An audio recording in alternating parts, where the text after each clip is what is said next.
So naalala nyo ba nung pumirma si Kawhi ng contract extension nung mga nakaraang buwan lang para mga January yun? Ang technicality nun 3 taon lang talaga ang pinirmahan ni Kawhi dahil nawala yung player option niya na palitan sa panibagong contract. Ang sunod doon, expected na si Paul George ang pipirma ng contract extension sa Clippers para masecure silang dalawa ni Kawhi. Tapos susunod naman si James Harden sa offseason. Kakatapos lang ng game ng Clippers versus Sixers na nagkaroon pa ng controversy dahil sa tawagan. So wala naman tayong magagawa dyan, hingin na lang ng sorry mga referee parang ginawa nila kay Booker dati. Ang lumabas naman sa report, hindi pa tapos yung regular season, target na ng Sixers si Paul George pagdating ng free agency. Nung nalaman nyo ni Steve Ballmer, susubukan niya makipag-deal agad kay Paul George bago dumating yung free agency. Yung Sixers, malaki ang salary cap. Yung Clippers naman, mas malaki yung net worth ng kanilang team owner si Steve Ballmer. Nasa $124 billion ang net worth. Kaso nga lang may tinatawag pa ring restriction dahil sa cap space at tax threshold. Kung wala siguro yon, si Steve Ballmer kayang kumuha ng ilang superstar para sa Clippers. Hindi pa mababawasan sa kalahati yung net worth niya. Base doon, di umano kaya pala tahimik si Paul George at hindi pumirma agad ng contract extension sa Clippers ay gustong i-max out yung taong natitira sa kanya. Meron kasing limit para sa mga NBA players sa tinatawag na max contract. Magiging 34 years old na si PG by May 2 bago pumasok yung free agency. Nasa 34 years old na nun si PG. Aabutin kasi siya ng tinatawag na over 38 rule. Ito yung parang nangyari dati kay CP3. Kaya nga dati si CP3, no way natatanggihan niya yung kanyang player option na mahigit $40 million. Base kasi sa rule ng collective bargain agreement, kapag ang isang player ay aabutin ng over 38 rule, hindi siya pwedeng bigyan ng max contract. Ito yung bilang ng taon at bilang mismo ng presyong kontrata.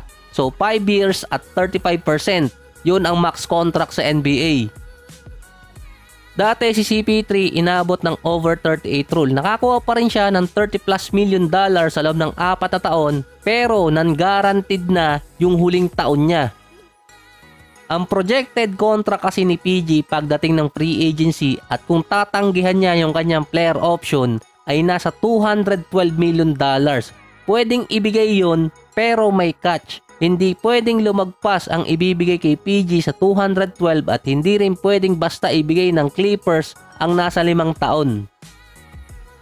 So may mali pala ako doon, 212 to 221 million dollars ang pwede makuha ni PG na contract pagdating ng off-season. Nakadepende yon kung magkano ang magiging salary cap ng mga teams. Kasi nga 35% ang max contract ng isang veteran player na mahigit 10 taon naglalaro. Ang tanong nga doon, bakit ibibigay ang ganong kalaking kontrata sa injury-prone na player at tumatanda na?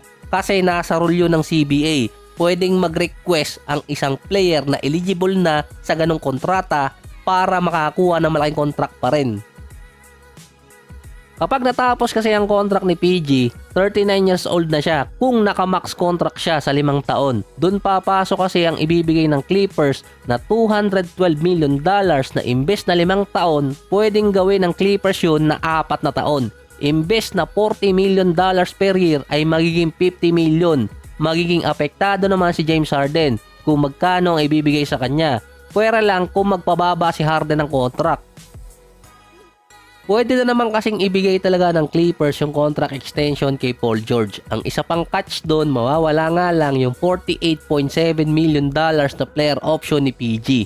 Hindi rin niya makukuha yung bagong max contract sa salary cap. Ang pwede kasing gawin ni PG, i-accept yung player option na $48.7 million at pumirma ulit ng nasa 4 na taon. Doon naman papasok ang Philadelphia na merong malaking salary cap bukod pa sa exception. Pwedeng ibigay yung nasa $212 million sa 4 na taon plus yung incentive kay Paul George na mas mababang tax at mas mababang deduction.